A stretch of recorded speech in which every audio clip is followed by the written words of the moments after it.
In this video, I am going to show you how to make my hydrogen generator in simple DIY steps. It is capable of heating up nickel titanium wire until it glows brightly, and it can be 3000 degrees Celsius.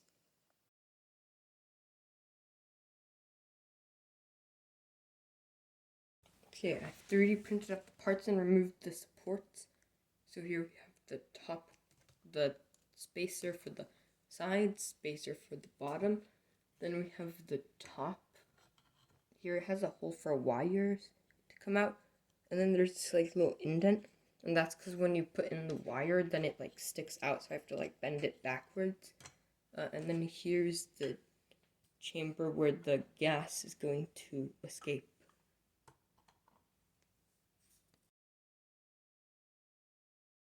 The second step is to get stainless steel. So you get this. It's 6 inches tall, and I think it might be 4 inches wide.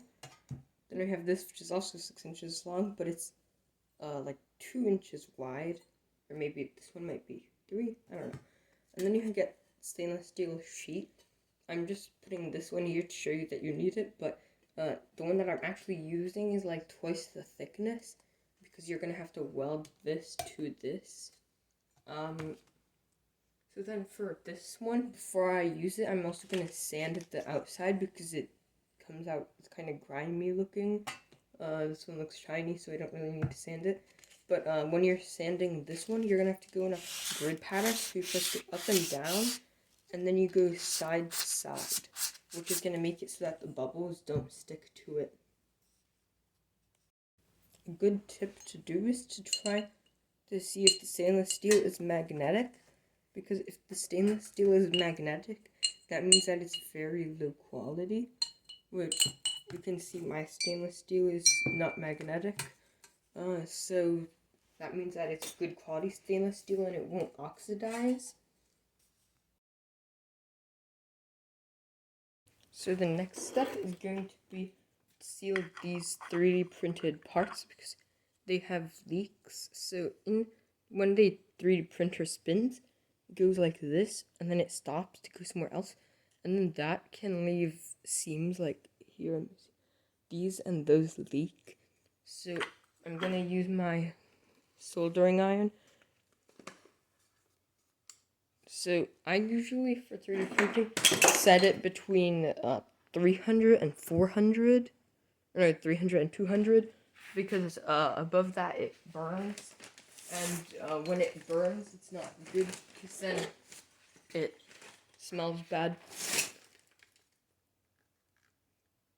I'm going to set it to 305. So the first thing that I'm going to do is I'm going to seal that big seam, because that's a very... So this, after you do this, you should clean the tips for these because it makes them dirty. But using a soldering iron on this 3D printed materials is very good. It seals it like super perfectly.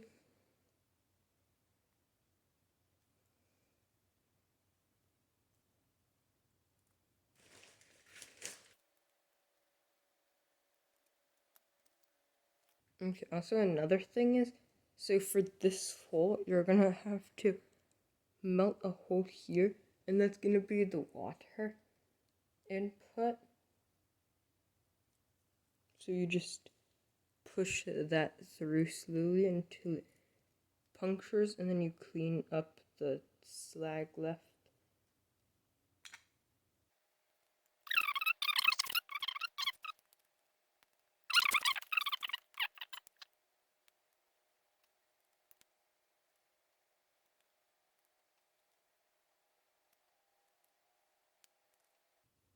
This step you could also do this later, but that's if it leaks there.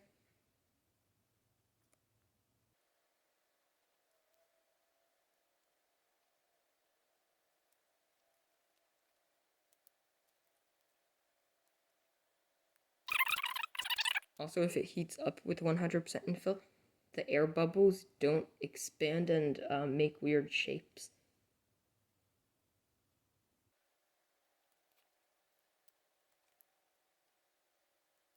So another thing that I found out that works is to take 3D printer wire and then use it like if you're soldering, which I thought I brought some here, but I'm not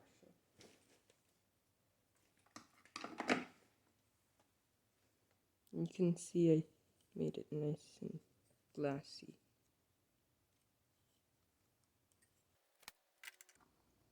So the next step is going to be to glue this here and then put it in the clamp.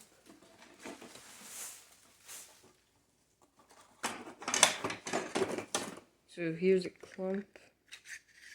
You could also just 3D print, you could just solder it, but I think that I do both. I solder and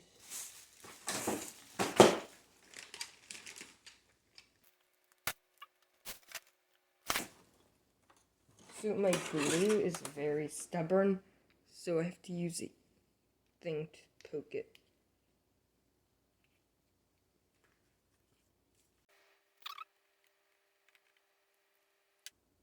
Okay, so I've glued the rim. Now I'm going to insert this on top.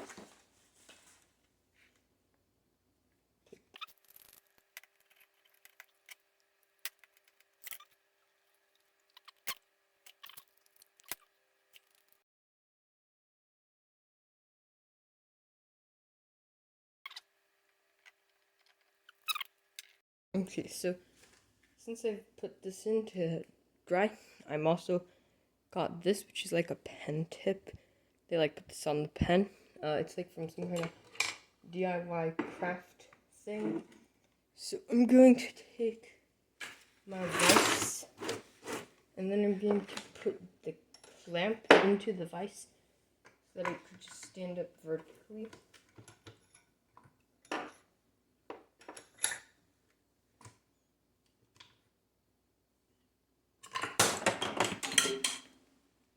That was not planned. So I accidentally made the release handle get clicked, and that's why it went down. So now I'm going to glue this into this spot, and that's gonna be the nozzle. But it's not gonna be like it's not gonna be like the nozzle that burns out of. It's gonna be the nozzle that you put attachments on. I'm pretty sure it might be able to run from this nozzle, but it's better to do it from another nozzle, because then it's safer from flashbacks.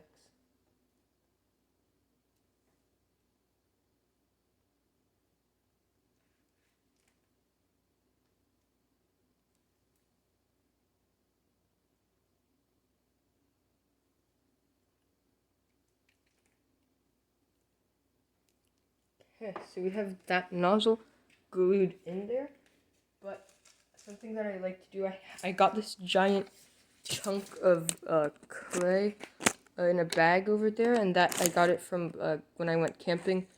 They had like these like beachy areas that had clay all over them, and they collected a bunch of it. So I took the clay and I powder it into clay dust, and then I sprinkled that onto the areas where the glue is drying, and then it soaks it up and it makes it stronger.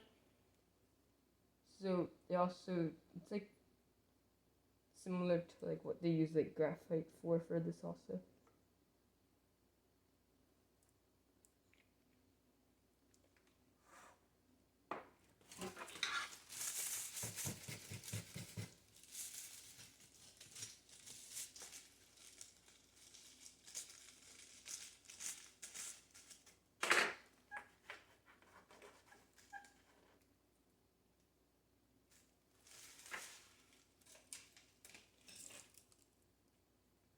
Okay, so I'm grinding up the clay granules, and then I'm going to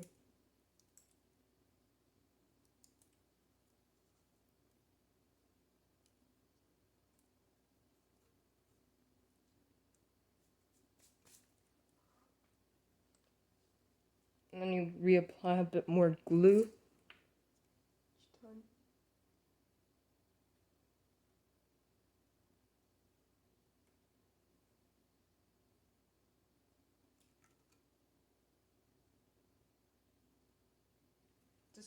This method also works with baking soda and other powders.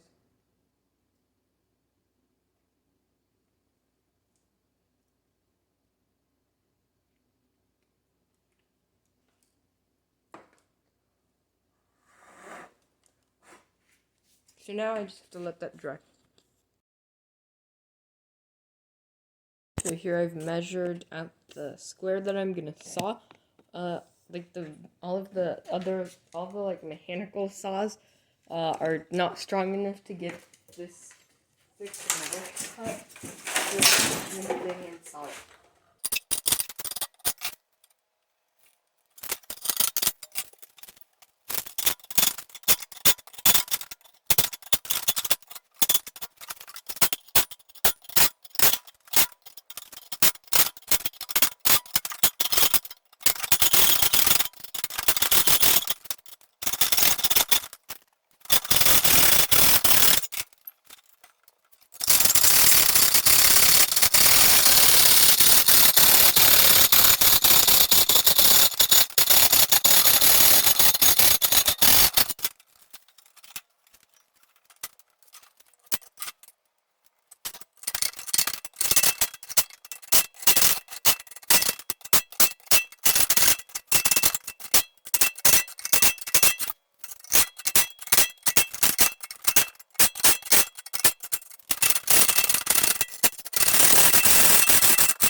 We have the stainless steel plate cut, which took effort.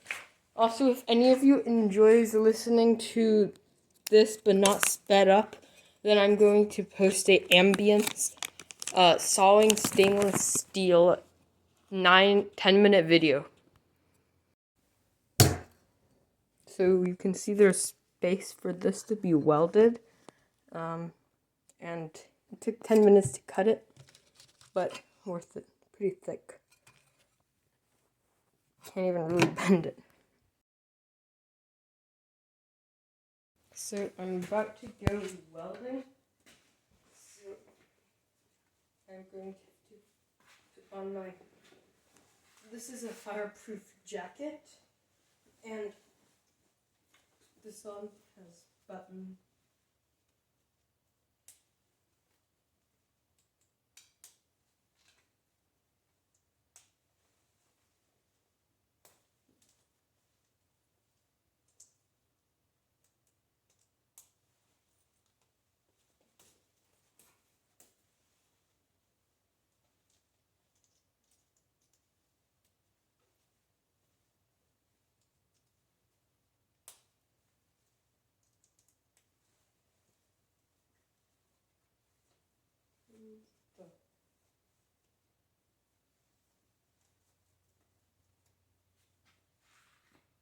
Okay, so now we put jacket on. Now we have the apron. This over, then we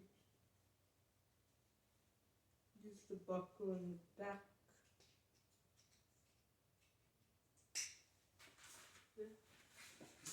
Have my welding gloves and my welding helmet right here.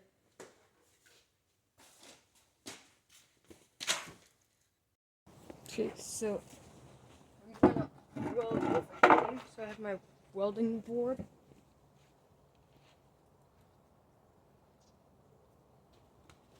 I have my welding material.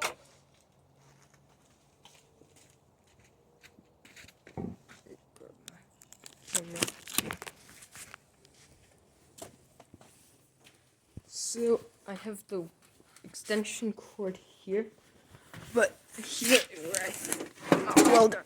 So I'm gonna first take the welder outside.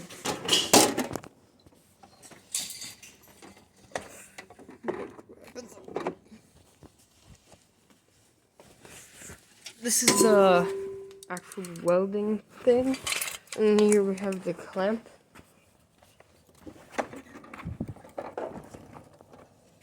Got that here. I'm also gonna put on thicker boots when I'm gonna be welding, but just to set it up, I'm gonna have my slippers. There you go. So we got that set up. I've got the welding mask on. I've put on my boots. So now I'm gonna set this up and weld it.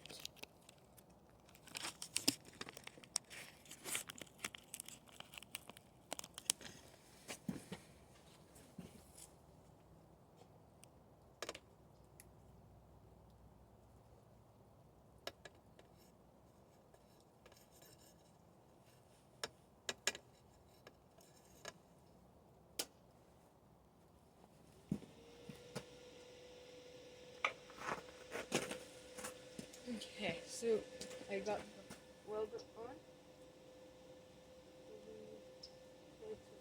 It's on the settings are good. I brought also this anvil so that I could not burn it.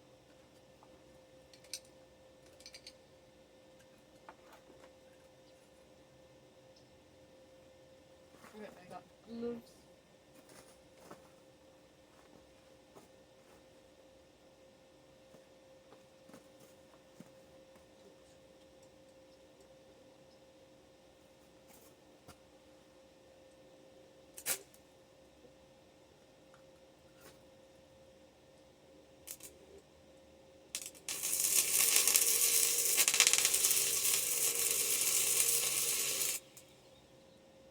Okay, so now I've connected them, and I'm going to do that on both sides before I work there.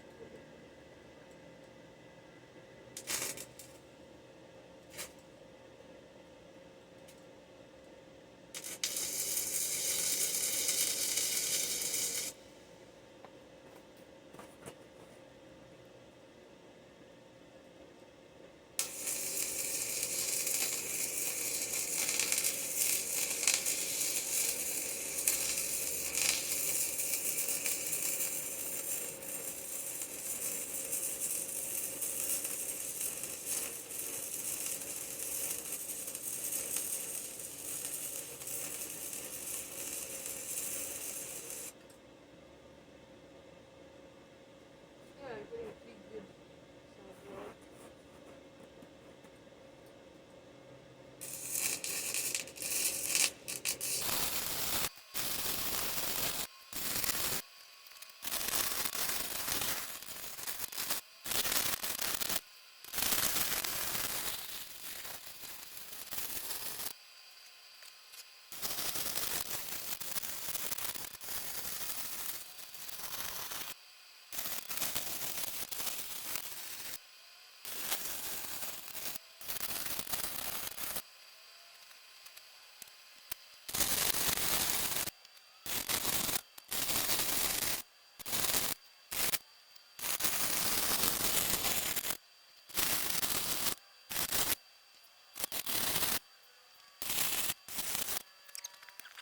I've cleaned up all the stuff, and this is how my welds look. They're a bit beady, but that's because they like went over the more original welds. Let me show them right here.